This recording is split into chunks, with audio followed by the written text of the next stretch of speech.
தமிழர் ஐயா எடப்பாடியார் முதலமைச்சராக வர வேண்டும் என்பதற்காக மக்கள் தயாராக இருக்கிறார்கள். இந்த தாய் தமிழ்நாட்டு மக்கள் சொல்லுகிறார்கள், புரட்சி தமிழர் ஐயா எடப்பாடியாரை போன்ற ஒரு எளிய முதல்வரை, ஒரு சாமானிய முதல்வரை, நினைத்தவுடன் பார்க்கக்கூடிய முதல்வரை, நினைத்தவுடன் பேசக்கூடிய முதல்வரை, கோரிக்கை முன்வைத்தால் காது கொடுத்து கனிவோடு கேட்டு அதற்கு தீர்வு காண்கிற ஒரு முதல்வரை புரட்சி தலைவர் எம்ஜிஆர், புரட்சி தலைவி அம்மா அவர்கள் அவருடைய மறு வடிவமாக புரட்சி தமிழர் ஐயா எடப்பாடியார் நமக்கு கிடைத்திருக்கிறார் என்று இந்த அன்னை தமிழ்நாட்டு மக்கள் இதயத்திலே தூக்கி சுமந்து கொண்டாடுகிறார்கள்.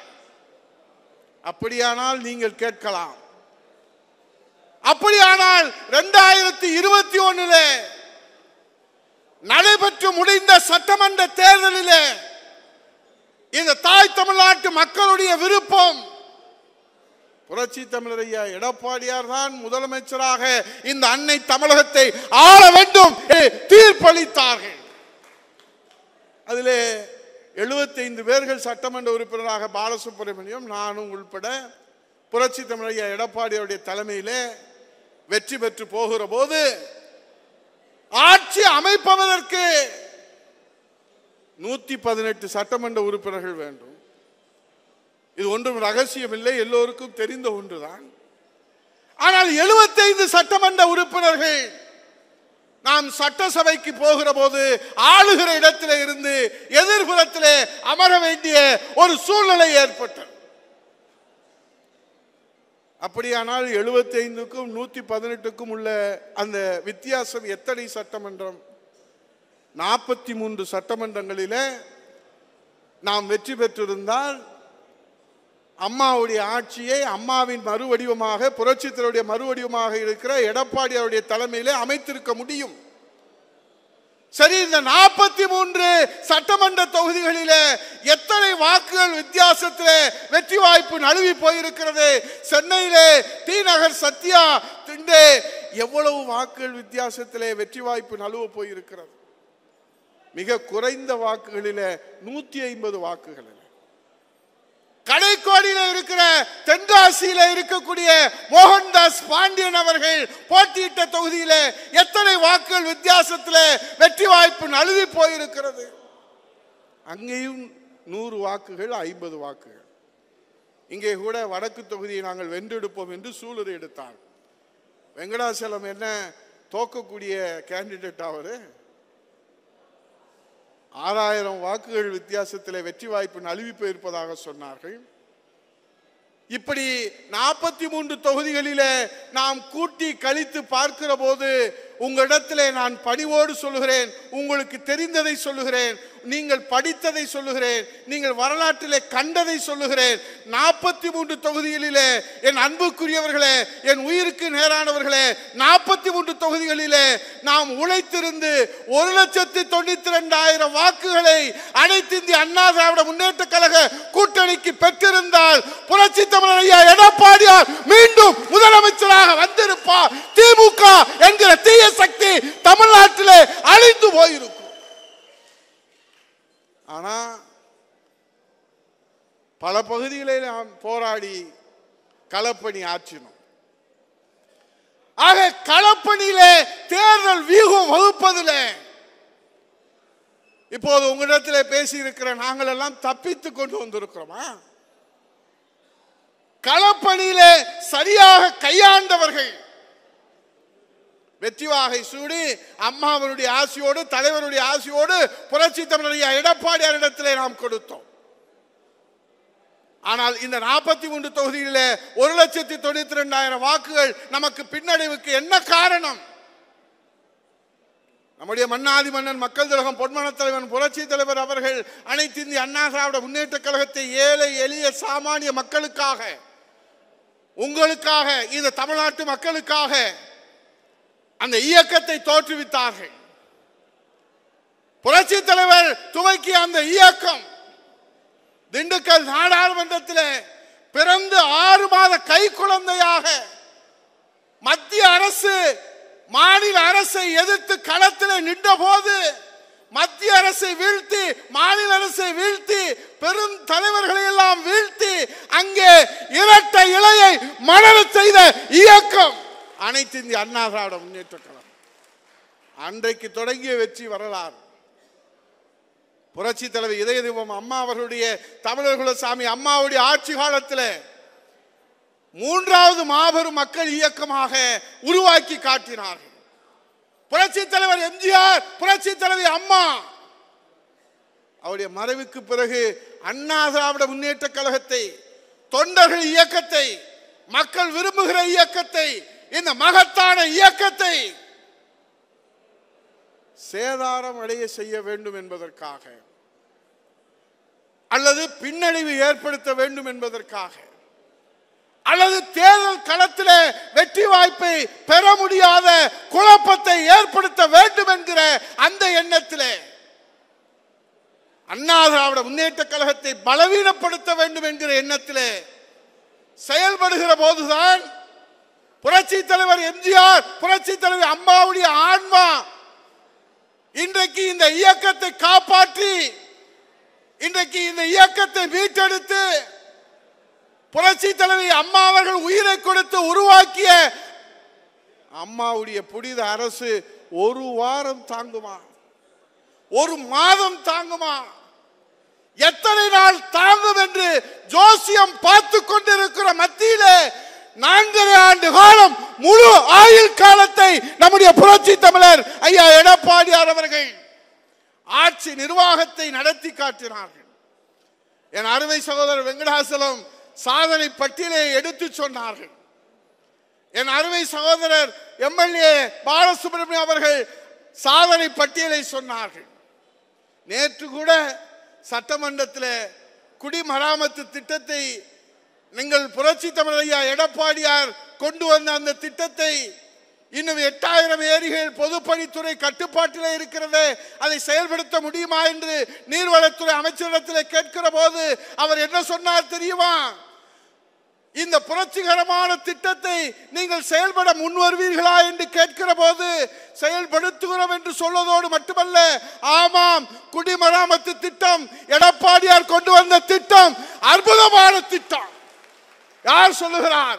திராவிட முன்னேற்ற கழகத்தினுடைய முதுபெரும் தலைவராக இருக்கிற அவை முன்னவர் மூத்த அமைச்சர் சொல்லுகிறார், எடப்பாடியார் கொண்டு வந்த குடிமராமத்து திட்டம் புரட்சிகரமான திட்டம் என்று.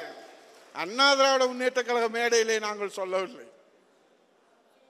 சட்டசபையில அனைத்து கட்சிகளும் இருக்கக்கூடிய எல்லா கட்சிகளுடைய சட்டமன்ற உறுப்பினர்கள் அமர்ந்திருக்கிற போது அவர் சொல்லுகிறார் என்று சொன்னால், அந்த திட்டத்தினுடைய பலனை அவர்கள் தெரிந்து கொண்ட காரணத்தினாலே, புரிந்து கொண்ட காரணத்தினாலே சொன்னார்.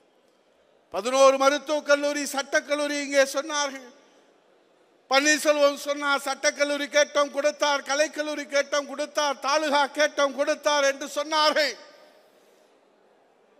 அவர் எதை கொடுக்கல? இனிமேல் நம்ம கொடுத்தது சொல்ல வேண்டாம், ஏதாவது கொடுக்காம இருந்தாதான் சொல்லணும். ஏன்றால் மீண்டும் முதலமைச்சராக வருகிற போது நிச்சயமாக வருவார், அதையும் செய்து கொடுப்பார் புரட்சி தமிழர் ஐயா எடப்பாடியார். அப்ப தலைவர் உருவாக்கிய கட்சியை அம்மா காப்பாற்றினார். அம்மா மறைவுக்கு பிறகு இதை காப்பாற்றுவதில் எத்தனை சோதனைகள், இதை மீட்டெடுப்பதில் எத்தனை சோதனைகள், தொண்டர்களை காப்பதில் எத்தனை சோதனைகள், அத்தனையும் சிரித்த முகத்தோடு இன்னைக்கு எடப்பாடி என்கிற அந்த பெயர், நம்முடைய புரட்சி தமிழர் எடப்பாடியார் என்று நாம் பாசத்தோடு பண்போடு நாம் அழைக்கிறோம்.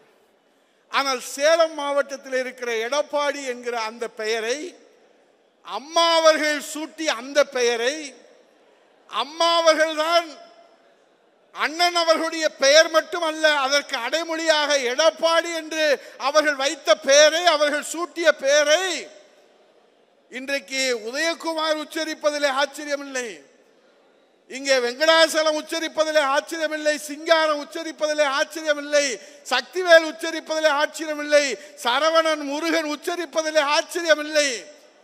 உலக தலைவர்கள் சீனாவுடைய அதிபர் தமிழ்நாட்டுக்கு வருகிற போது இந்த தாய் தமிழ்நாட்டுடைய முதல்வராக இருக்கிறாரே எடப்பாடி கே பழனிசாமி என்று சீன அதிபர் எடப்பாடி என்கிற பெயரை உச்சரிப்பதற்கு, இந்த மண்ணின் பெயரை உச்சரிப்பதற்கு அவருடைய ஆற்றல், அவருடைய பொறுமை. நீங்க கேட்கலாம், தம்பி உதயகுமார் உனக்கு துணைத் தலைவர் கொடுத்து பக்கத்தில் உட்கார வச்சிருக்கிறாரு, சிங்காரத்துக்கு பொறுப்பாளரை கொடுத்து உட்கார வச்சிருக்கிறாரு, பாலசுப்ரமணிய சட்டமன்ற உறுப்பினராக வந்திருக்கிறாரு, எங்க வெங்கடாச்சலம் மாவட்ட செயலாளர் இருக்கிறாரு, சக்திவேலு எம்எல்ஏ இருக்கிறாரு, செல்வராஜ் எம்எல்ஏ இருந்தாரு, மாவட்ட செயலாளர் இருந்தாரு, அதனால நீங்க அவரை இன்றைக்கு ஆதரிக்கிறீர்கள் என்று சில பேர்கள், விவரம் தெரியாதவர்கள், புரியாதவர்கள் பேசலாம். ஏன் புரட்சி தமிழர் ஐயா எடப்பாடியாருடைய கையிலே அனைத்து இந்திய அண்ணா திராவிட முன்னேற்ற கழகத்தை ஒப்படைத்து நீங்கள் தான் இந்த இயக்கத்தை மீட்டெடுத்து காப்பாற்ற வேண்டும் என்று ஒட்டுமொத்தமாக 2 கோடி தொண்டர்கள் சொன்னார்கள் தெரியுமா? ஏன் சொன்னார்கள் தெரியுமா? இந்த சேலம் மாவட்டத்துக்காரர்கள் அதை நன்றாக தெரிந்தவர்கள். இருந்தாலும் உங்களுக்கு நினைவூட்டுகிறேன், அண்ணா திராவிட முன்னேற்ற கழகத்தினுடைய புரட்சி தலைவர் தொடங்கிய இந்த மக்கள் இயக்கம், அம்மா வளர்த்தெடுத்த இந்த மக்கள் இயக்கம், இந்த மக்களுக்காக சேவை செய்யும். அண்ணாவின் வழியிலே மக்கள் சேவையை மகேசன் சேவை என்று சேவை ஆற்றும். அதே நேரத்தில் திமுக என்கிற தீய சக்தியை நெஞ்சுரத்தோடு எதிர்க்கிற ஒரே இயக்கம் அனைத்து இந்திய அண்ணா திராவிட முன்னேற்ற கழகம். நெஞ்சுரத்தோடு எதிர்க்க வேண்டும் அண்ணா திராவிட முன்னேற்ற கழகத்தை. இன்றைக்கு புரட்சி தமிழர் ஐயா எடப்பாடியார் அவர்கள் அண்ணா திராவிட முன்னேற்ற கழகத்துடைய பொதுச் செயலாளராக பொறுப்பேற்று, முதலமைச்சராக பொறுப்பேற்று, சட்டசபையிலே இன்னைக்கு காலையில என்னை கோயிலுக்கு கூட்டிட்டு போனாரு வெங்கடாச்சலம். அவங்க கோயில் இருக்கிறவங்க எல்லாம் சொல்றாங்க, எடப்பாடியாரை நீங்க பார்க்கும்போது சொல்லுங்க, நேத்து பேசினாரே பேச்சு டங்ஸ்டனுக்காக சும்மா சூப்பருங்க, நடுங்கி போச்சு, சட்டசபை கிடுகிடுத்து போச்சு. இங்கிட்டு ஸ்டாலின் எந்திரிக்கிறாரு, இங்கிட்டு துரைமுருகன் எந்திரிக்கிறாரு, அங்கிட்டு ரகுபதி எந்திரிக்கிறாரு, தங்க தனரசு எந்திரிக்கிறாரு. ஒரு பருப்பு வேகல. எங்க புரட்சி தமிழர் ஐயா எடப்பாடியார் கேட்ட கேள்விக்கு பதில் சொல்ல முடியல. பாயிண்ட் டு பாயிண்ட் 20 வகையான கனிமங்கள் சட்ட திருத்தம் 1957 போட்ட அந்த சட்ட திருத்தம் 2023 வருகிறது. என்ன சட்ட திருத்தம் 2023? தமிழகத்தினுடைய உரிமை பறிக்கின்ற வகையில் ஏல முறையை நாங்கள் தான் விடுவோம் என்று அவர்கள் சட்ட திருத்தம் செய்கிறார். அப்படியானால் திமுக என்ன செய்திருக்க வேண்டும்? மாநில உரிமை பற்றி பேசுகிற, சுயமரியாதை பற்றி பேசுகிற, சுயாட்சியை பற்றி பேசுகிற திமுக என்ன செய்திருக்க வேண்டும்? அன்றைக்கு 38 நாடாளுமன்ற உறுப்பினர்கள் இருக்கிறார்கள். அந்த 38 நாடாளுமன்ற உறுப்பினர்கள் எதிர்த்து குரல் கொடுத்து எங்கள் மாநில உரிமையை பறிக்கின்ற இந்த சட்ட திருத்தத்தை நாங்கள் நிறைவேற்ற விடமாட்டோம் என்று சொல்லியிருந்தால், இதற்கு முன்னுதாரணம் இருக்கிறது.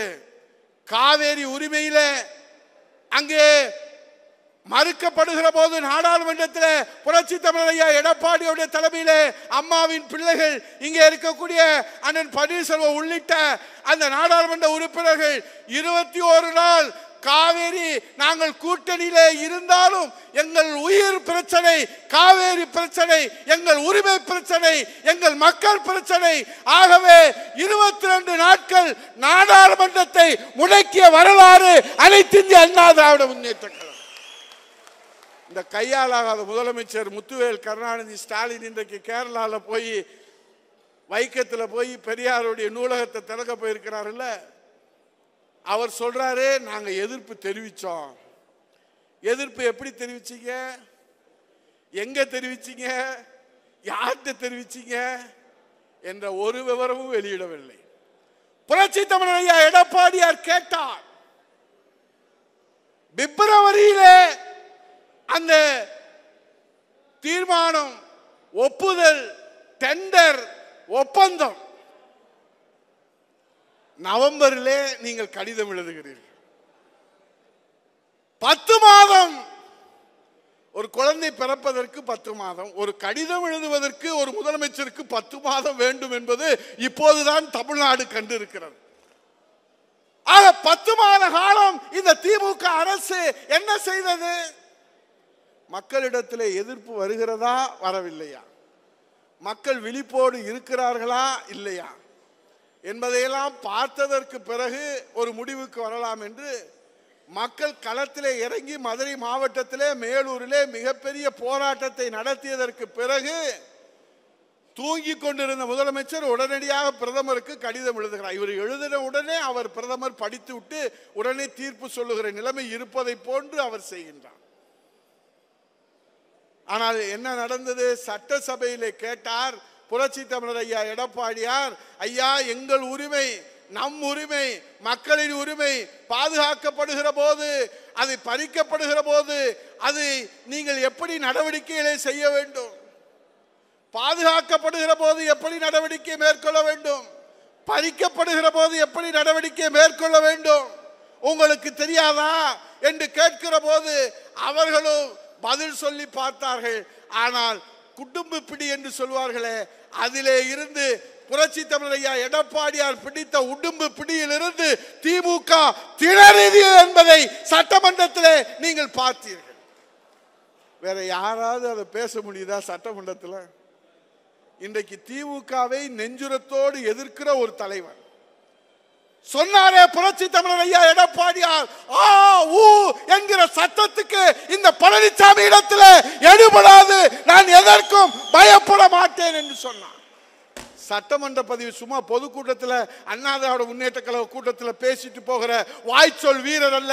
அனைத்து கட்சிகளும் இருக்கிற, கம்யூனிஸ்ட் கட்சிகள் இருக்கிற, இந்திய கம்யூனிஸ்ட், மார்க்சிஸ்ட் கம்யூனிஸ்ட், பாட்டாளி மக்கள் கட்சி, பாரதிய ஜனதா கட்சி, விடுதலை சிறுத்தைகள் கட்சி என்று அனைத்து கட்சிகளும் இருக்கிற, அனைத்து கட்சியுடைய சட்டமன்ற உறுப்பினர் இருக்கிற இடத்துல தமிழக உரிமை போராட்டத்தில் திமுக நடத்துகிற கபல நாடகத்தை தோலித்து காட்டுவதிலே எடப்பாடியார் அஞ்ச மாட்டார் சொன்னாரே. எடப்பாடி இந்த தலைவர் தானே தமிழ்நாட்டை காப்பாற்ற முடியும். அதுதான் தமிழ்நாட்டு மக்கள் வைத்திருக்கிற நம்பிக்கை. அதுதான் தமிழ்நாட்டு மக்கள் எடப்பாடியார் மீது வைத்திருக்கிற நம்பிக்கை. அவருடைய ஆற்றல், மெமரி பவர், நினைவாற்றல், எந்த துறையை கேட்டாலும் 4.5 ஆண்டு காலம் அவர் முதலமைச்சராக இருந்திருக்கிறார். அமைச்சராக அவர் பணியாற்றியது பொதுப்பணித்துறையிலே, நெடுஞ்சாலைத்துறையிலே.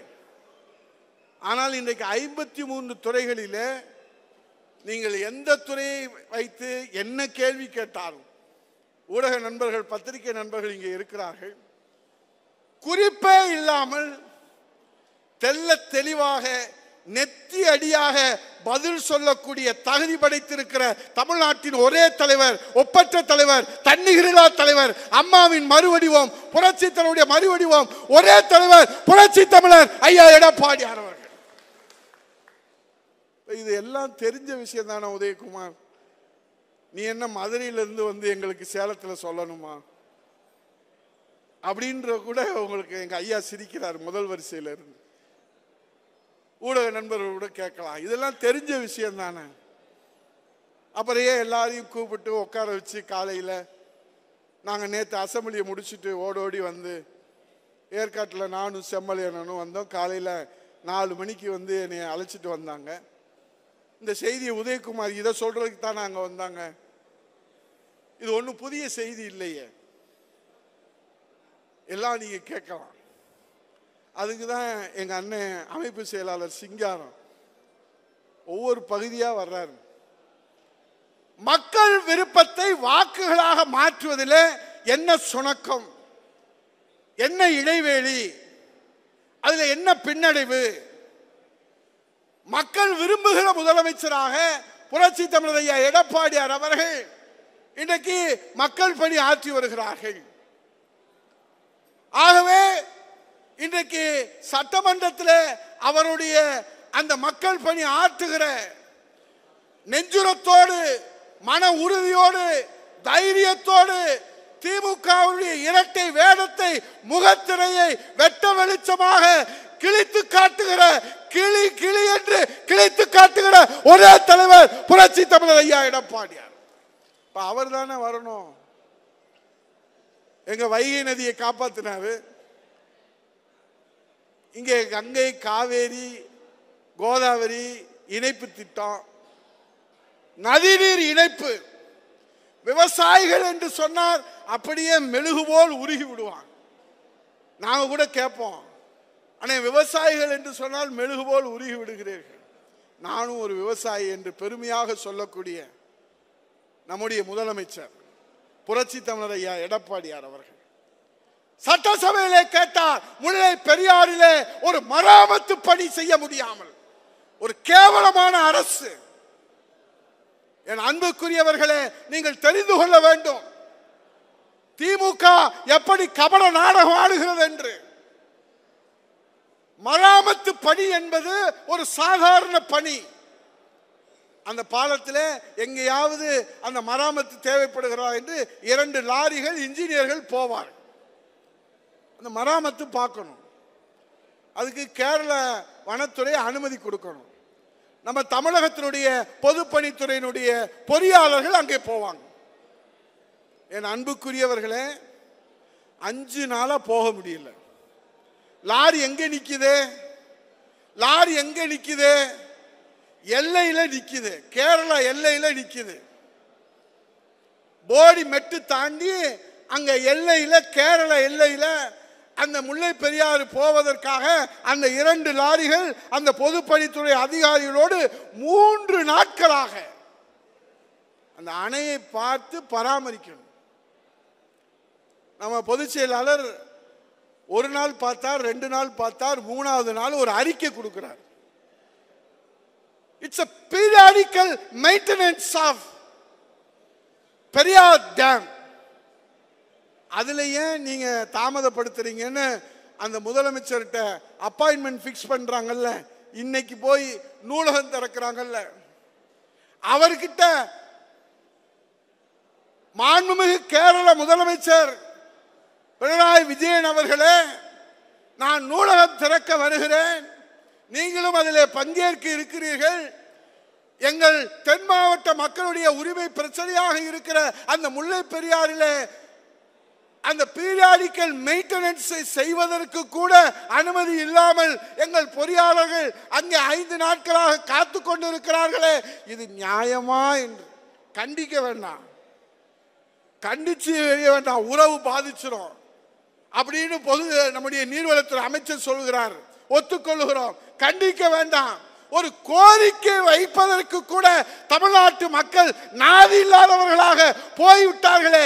இதே இடத்துல எங்கள் புரட்சி தமிழர் ஐயா எடப்பாடியார் முதலமைச்சராக இருந்திருந்தால் பினராயி விஜயன் அவர்களே, முதலிலே முல்லை பெரியாறு டேம் எங்கள் மக்களின் உரிமையை காக்க வேண்டும் என்று உத்தரவு வாங்கிவிட்டு தான் கேரளாவுக்கு சென்றிருப்பார். இது சத்தியம்.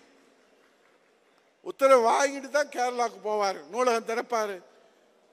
நம்முடைய முதுபெரும் தலைவர் வைக்கம் பெரியாருடைய தலைமையிலே திறப்பது, அவருடைய திருநாமத்திலே திறப்பது, மராமத்தை திறப்பது.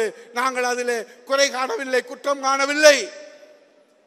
உரிமை பிரச்சனையை நீங்கள் காப்பாற்ற தவறிவிட்டு நீங்கள் அங்கே போய் சென்றால் இந்த மக்கள் என்ன நினைப்பார்கள்? அதைத்தான் புரட்சி தமிழர் ஐயா எடப்பாடியார் கேட்டார் சட்டமன்றத்திலே. முல்லை பெரியாறு உரிமை காக்க முடியுமா? காவேரியும் போச்சு, கச்சத்தீவும் போச்சு, முல்லை பெரியாரும் போச்சு, வாழ்வாதாரமும் போச்சு. இங்க சொன்னாங்க, வெங்கடாசலம் சொன்னார், 8 ஆண்டுகள் மின்சார கட்டணம் உயர்த்தல, அழுத்தம் வரும், அதை அரசு ஏற்றுக்கொள்ள வேண்டும் என்று சொல்வார். சொத்து வரி உயர்த்த வேண்டும் என்று அழுத்தம் வரும், குப்பை வரி, சாலை வரி. அந்த அழுத்தத்தை மக்கள் மீது திணிக்க மாட்டான். மின்சார கட்டணம் உயர்ந்துருச்சு, போதைப் பொருள் சொல்லவே வேண்டாம். இனிமேல் வீட்டுக்கு வீடு வந்து டோர் டெலிவரி பண்ணுவாங்க திமுக ஆட்சியில். இனிமேல் யாரும் போய் கடைக்கெல்லாம் தேட தேவையில்லை. அப்புறம் பைப்பு போட்டு சப்ளை பண்ணுவாங்க திமுக ஆட்சியில். யாருக்கு எவ்வளவு வேணும்? இப்ப கேஸ் சப்ளை பண்றாங்கல்ல வீட்டுக்கு, கள்ளச்சாராயம் குடித்து சாவு, கேட்பதற்கு நாதி இல்லை. கழிவு நீர் கலந்த நீரை குடித்ததுனாலே சாவு. இந்த அவலத்தை எங்க போய் சொல்றது? எங்க எம்எல்ஏ கூட காலையில சொன்னார், அண்ணே வெள்ளத்திலே வந்திருப்பேன், இங்க சாக்கடை தண்ணி கலந்து ஒரு போராட்டம் பண்ணிக்கிட்டு இருக்கோம்னு சொன்னார். கழிவு நீர் குடித்து செத்து போனது எங்கேயாவது கேட்டிருக்கிறீங்களா? உலகத்துல தமிழ்நாட்டை தவிர வேற எங்கேயுமே இல்லை. குடிநீரிலே கழிவு நீர் கலந்ததுனால நம்முடைய மனித உயிர் 3 உயிர்கள் பறிபோய் இருக்கிறது திமுக ஆட்சியில். இதை விட வேற என்ன அவ்வளவு வேணும்?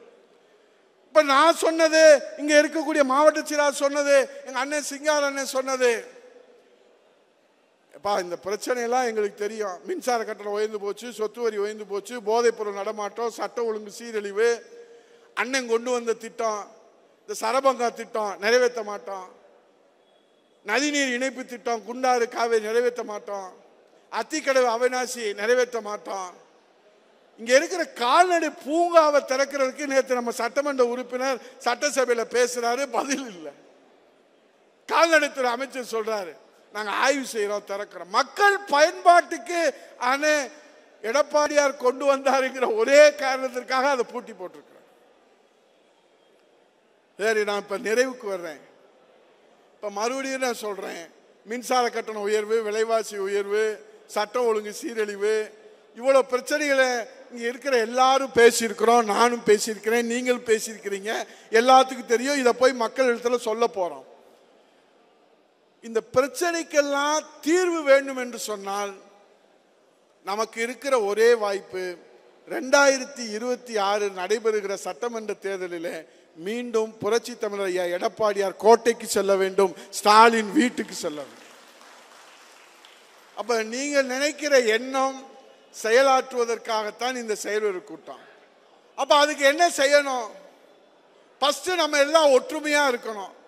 அது சேலம் மாவட்டத்தை பொறுத்தளவில் எங்களுக்கெல்லாம் ஒரு வழிகாட்டியாக எங்கள் தென்பாண்டி மண்டலத்திலே, பாண்டிய மண்டலத்தில் இருந்து வந்திருக்கிற நான் இந்த கொங்கு மண்டலத்தின் ஒற்றுமை பார்த்து பிரமித்து, இது போன்றுதான் கழகப்பணி ஒற்றுமையோடு ஆற்ற வேண்டும் என்று கற்றுக்கொள்கிற வகையிலே ஒற்றுமையோடு பணியாற்றுகிற உங்களுக்கு என் சிறந்தாழ்ந்த வணக்கத்தை நான் தெரிவித்துக் கொள்கிறேன்.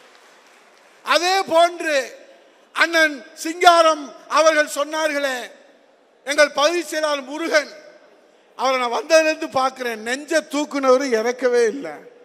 எங்க சரவணே, எங்க முருகன் 2 பகுதி செயலாளர், அவர் மிரட்டி யாரையும் வெளியே போகக்கூடாதுன்னு, யாராவது வெளியே போனீங்க அப்படின்னு அவருடைய நடை பாணி, அவரு எங்க ஊர்க்கார் மாதிரியே இருக்காரு பார்த்தா.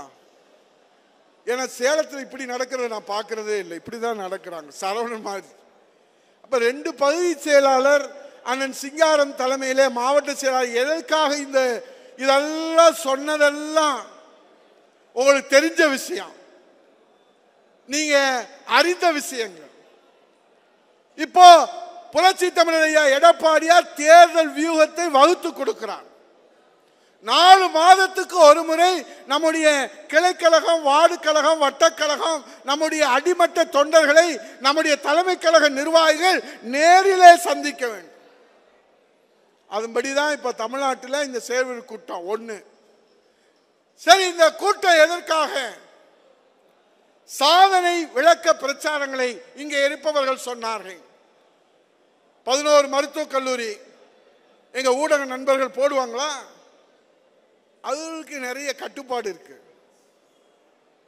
6 புதிய மாவட்டம், தாலுகாக்கள், 2000 அம்மா மினி கிளினிக், குடிமராமத்து திட்டம், 6000 நிலத்தடி நீர் உயர்ந்திருக்கு. சத்தியம் சொல்றேன், மாலை போட்டு பொய் சொல்ல முடியாது.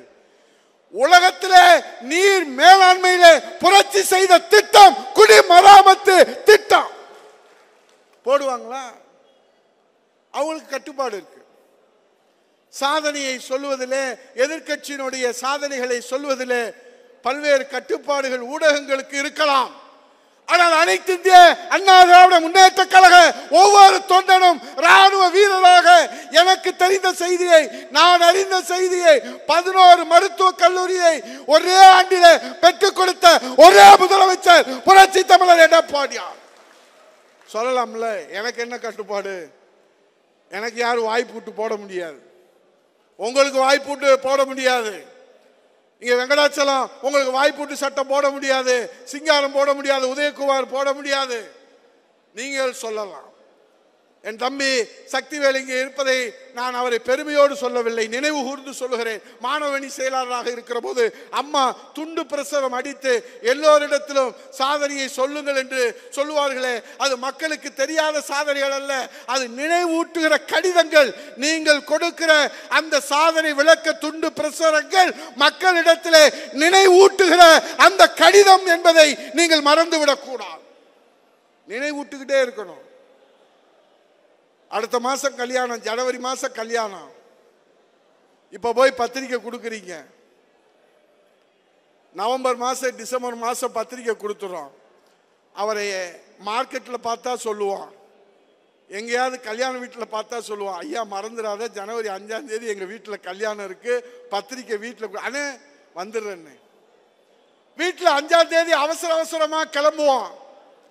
எங்கெங்க போறீங்கன்னு வீட்டுக்கார அம்மா கேட்கும்.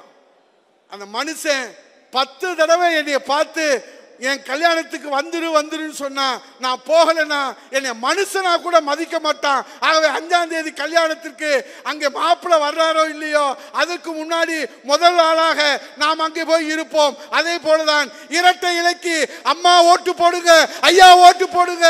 இந்த நாடு காப்பாற்றப்பட வேண்டும். வாரிசு அரசியல், சர்வாதிகார அரசியல், குடும்ப அரசியல் இன்றைக்கு புரட்சி தலைவருடைய கனவை நனவாக்க, அம்மாவுடைய கனவை நனவாக்க இதோ ஒரு எளியவர், சாமானியர், புரட்சி தமிழர் ஐயா எடப்பாடியார் நமக்காக இருக்கிறார். நல்லா இருக்கிற புரட்சி தலைவர், புரட்சி தலைவி அம்மா, புரட்சி தமிழர் எடப்பாடியார் நமக்கு கிடைச்சிருக்கிறார். சொன்னாதானே தெரியும்.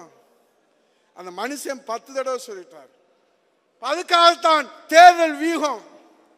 வாக்குச்சாவடிக்கு ஒரு கிளைக்கலாம், அதிலே 3 பெண்கள், ஒரு துணைத் தலைவர், ஒரு இணை செயலாளர், ஒரு துணை செயலாளர்.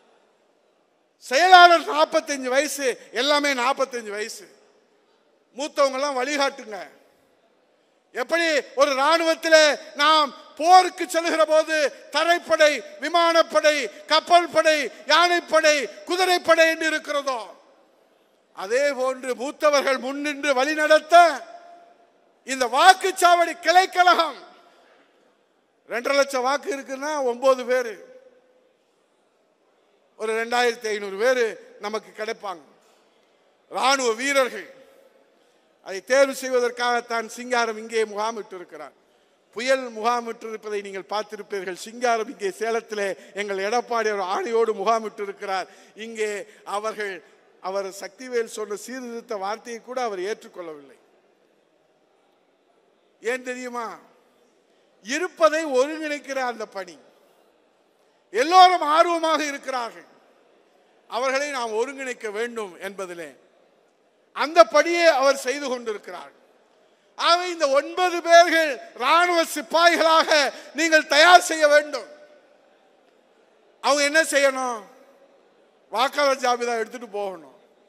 இப்ப என்ன தெரியுமா? டிஜிட்டல் உலகத்தில் நவீன முறையில் சைபர் கிரைம் சொல்றாங்கல்ல, அது மாதிரி இப்போ சைபர் கிரைமா வாக்காளர் பட்டியலில் என்ன தெரியுமா இருக்கும்? உங்க பேர் இருக்கும். நீங்க பார்த்தோன்னா ஆகா என் பேர் இருக்குன்னு நினைக்கிறீங்க. ஆனா அங்க இவர் பேர் 3 இடத்துல இருக்கு, 2 இடத்துல இருக்கு, நீக்கணும்னு அது திமுக மனு கொடுத்துருப்பான். உடனே உங்களுக்கு ஒரு நோட்டீஸ் அனுப்புனதா அவங்க சொல்லுவாங்க. நோட்டீஸ் வராது. நோட்டீஸ் என்ன சொல்லியிருப்பாங்க?